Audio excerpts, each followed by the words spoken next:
Today we're going to look at an interesting nonlinear Diophantine equation which was on a National Math Olympiad of Belarus in 1999.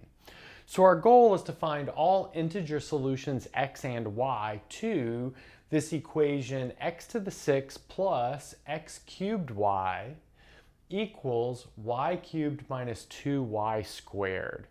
So the very first thing to notice here is that this is a quadratic equation in the variable x cubed. Notice here we've got an x cubed, here we've got an x cubed squared, and then we can view this entire right-hand side as like the constant term, if you will. Okay, so that motivates us to set this up so that we could maybe use the quadratic formula, so let's do just that. So I'm going to write this as x cubed squared, and then we'll have plus y times x cubed, and then minus y cubed minus 2y squared equals 0.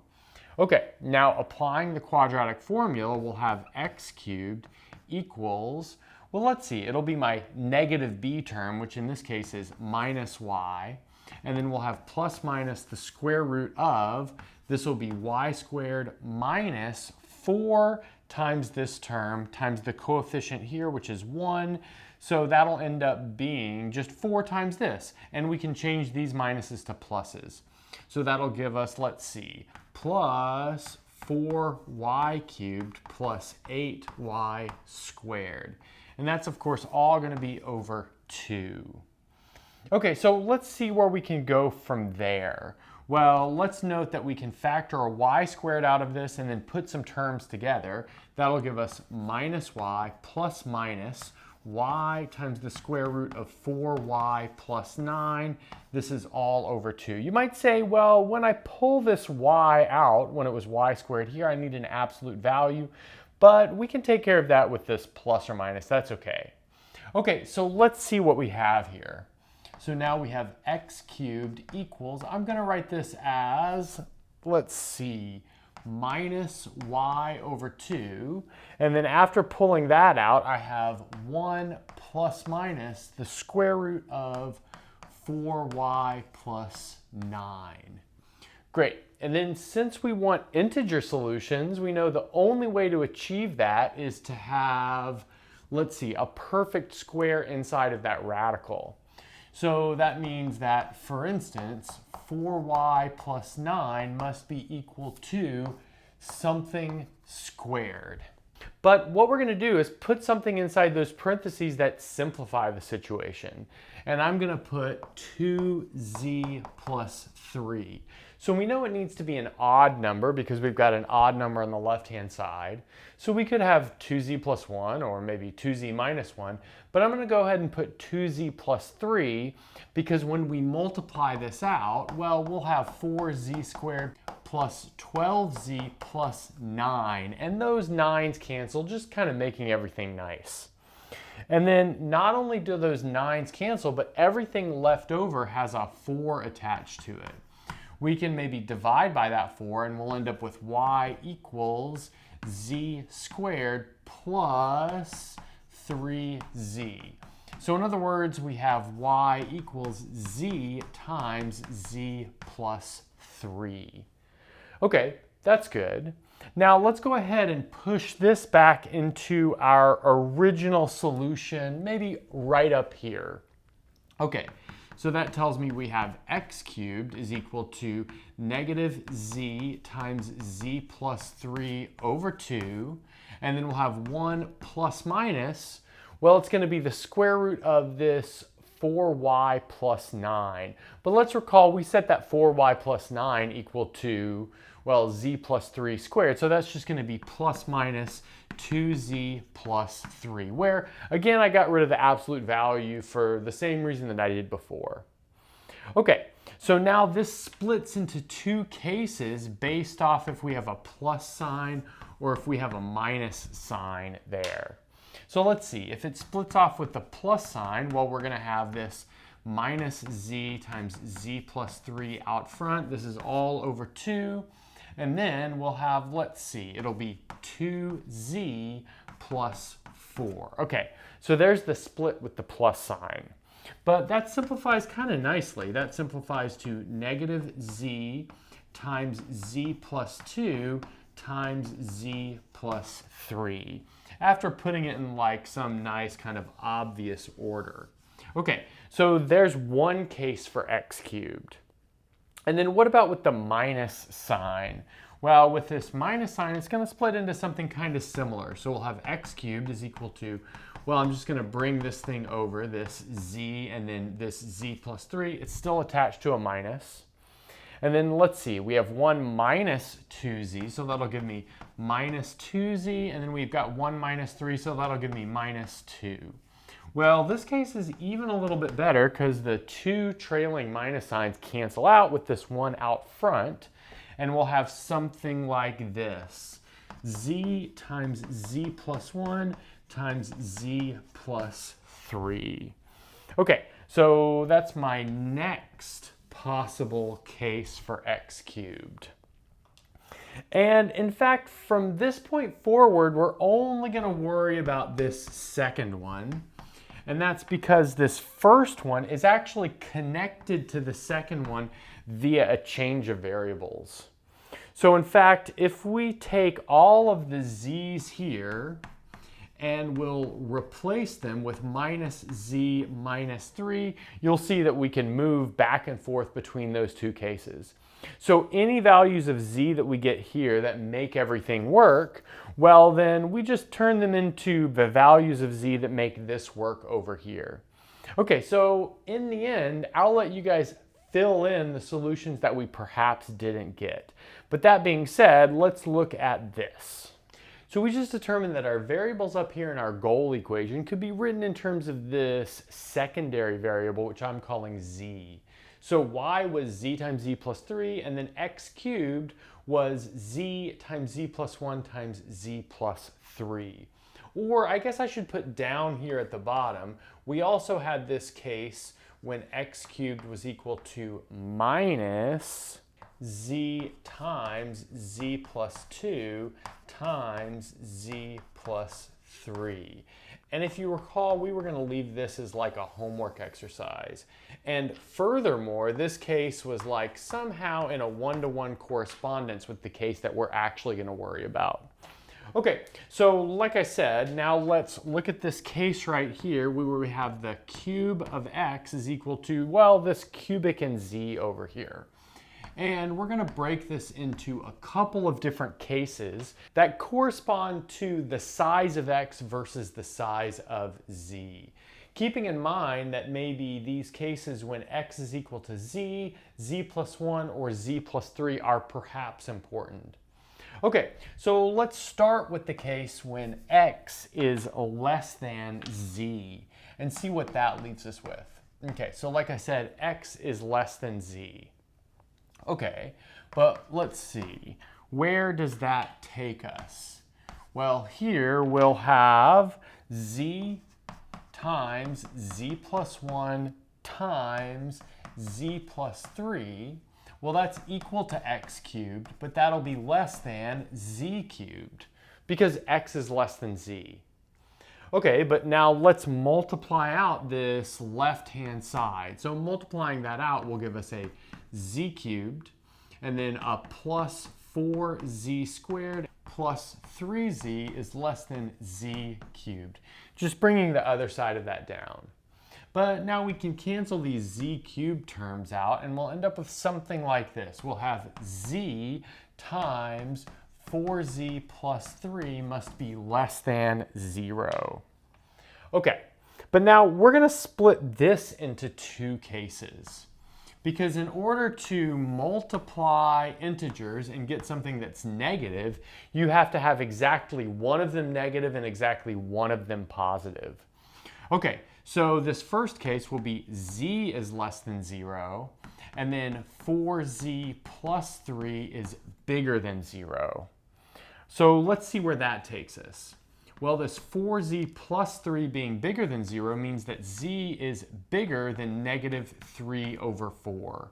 So in other words, z is on the interval minus 3/4 to 0, not including the endpoints.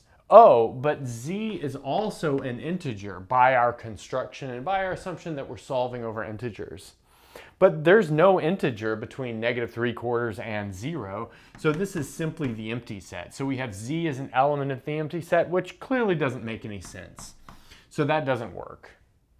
Okay, but now let's move on to this other case. So that'll be z bigger than 0, and then 4z plus 3 less than 0.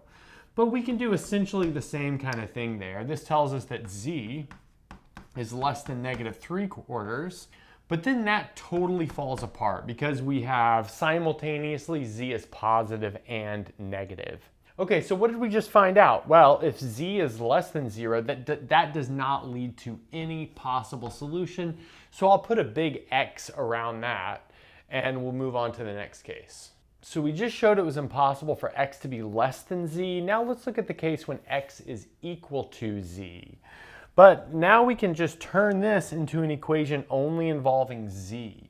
In fact, we'll have z cubed equals, well, I'm going to go ahead and multiply this out. That is z cubed plus 4z squared plus 3z. So that very quickly brings us to z times 4z plus 3 equals 0. Oh, but notice that means that immediately we see that z is equal to 0 because, z cannot be -3/4 because, again, it's an integer. But now if z is equal to 0, that leads us to our solution of x equals 0. And then going up either here to find out y in terms of z, we'll see that y is equal to 0. But perhaps we get another x equals 0 solution from this branch, which we're not going to check totally, but we will maybe point out that that can happen. But we can easily find that by plugging x equals 0 into the original equation. But let's see, x equals 0 into the original equation turns into y cubed plus 2y squared equals 0. So I'll maybe put that here, or that. But notice that means that y could possibly be equal to -2. So that's another solution corresponding to x equals 0. Okay, so let's maybe collect these right here. So we have x equals 0, y equals 0. That's a solution. We have x equals 0, y equals -2. That's also a solution. Okay, so now we've kind of gotten all the solutions from this x equals z case.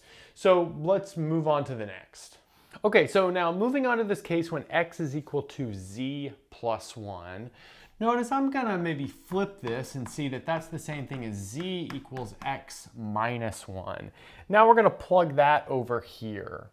So that gives us this equation x cubed equals, so that's going to be x minus 1 times x plus 2. Okay, so we've got something like that. Then multiplying this out, we'll have x cubed, and then let's see, it'll be plus x squared minus 2x. Then canceling the x cubed will give us x squared minus 2x equals 0, which branches into two solutions. We have x equals 0 or x equals, let's see, positive 2. But now notice if x is equal to 0, that means that z is equal to -1, and then plugging that up here, that'll give us our other solution here of y equals -2. So we were actually able to gain this solution. It just came from a little different place. But we perhaps have a new solution here with x equals 2. Let's see, if x is equal to 2, then that means that z is equal to 1, but plugging that here, we'll see that y is equal to 4. Oh, so we get another solution there, 2, 4. And then maybe to really be sure, we would need to plug x equals 2 up here and see if we got the same solution. So maybe let's do that off to the side just to be safe. So plugging x equals 2 up here, that'll give us 64 plus 8y equals y cubed plus 2y squared, which can be rewritten as y cubed plus 2y squared minus 8y minus 64 equals 0. And then y minus 4 factors out of it. That's pretty easy to see. And then the corresponding quadratic will start with a y squared. And then over here we'll have a plus 16. And then you can check here that you need a plus 6y squared to complete the factorization. But then that quadratic doesn't factor anymore, or it doesn't have any real roots, leaving us with only this solution of y equals 4. That's the only one we get there, going back to the source. Okay, so there we've got another solution. So that was, what was it? It was x equals 2, y equals 4. So let's maybe put a circle around this. We got a solution from here. And now let's maybe round it out by looking at the cases when x is bigger than z plus 1. So next up, let's look at the case when x is equal to z plus 2. You might wonder, when do we get to just do x is bigger than something?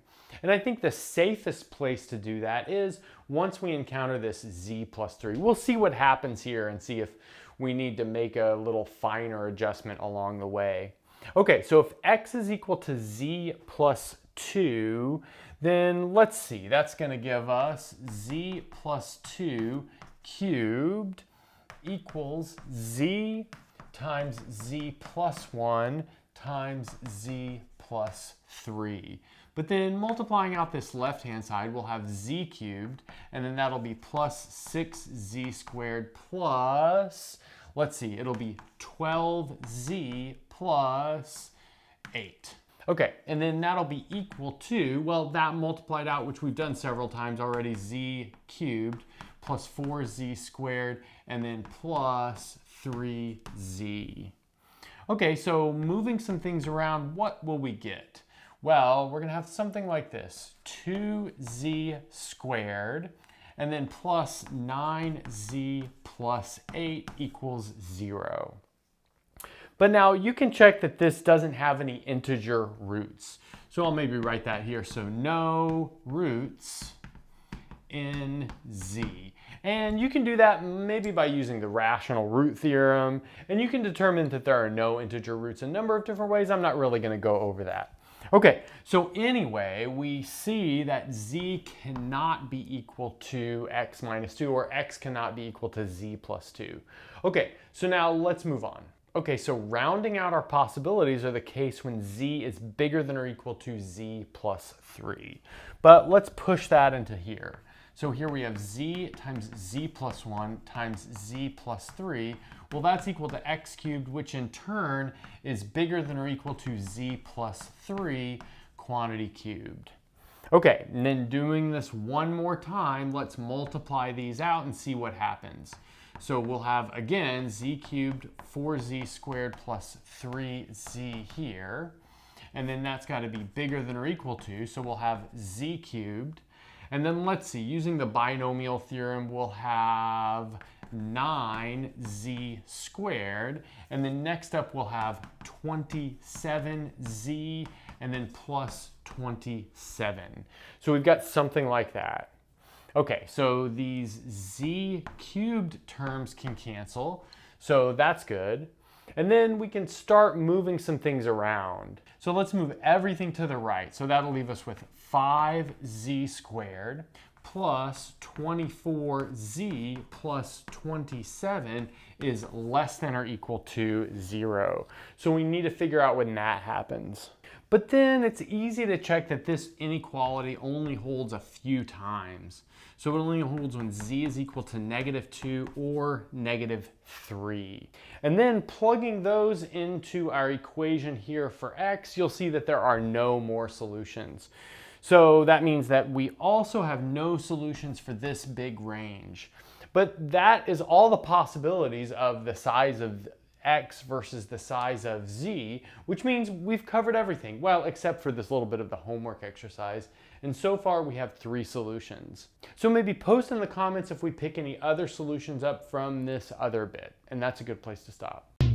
Thanks for watching and sticking around until the end of the video. And since you're here, don't forget to gently press that like button, subscribe, ring the bell, and select all notifications to never miss a video. If you want to get your name in the credits like you see here, access the live seminar series, review videos before release, and more, go to patreon.com/michaelpennmath and become a Patreon member today. If you want full ad-free course content, subscribe to my second channel, Math Major. I've got courses on linear algebra, complex analysis, and proofwriting, among several others. And that's everything. Bye.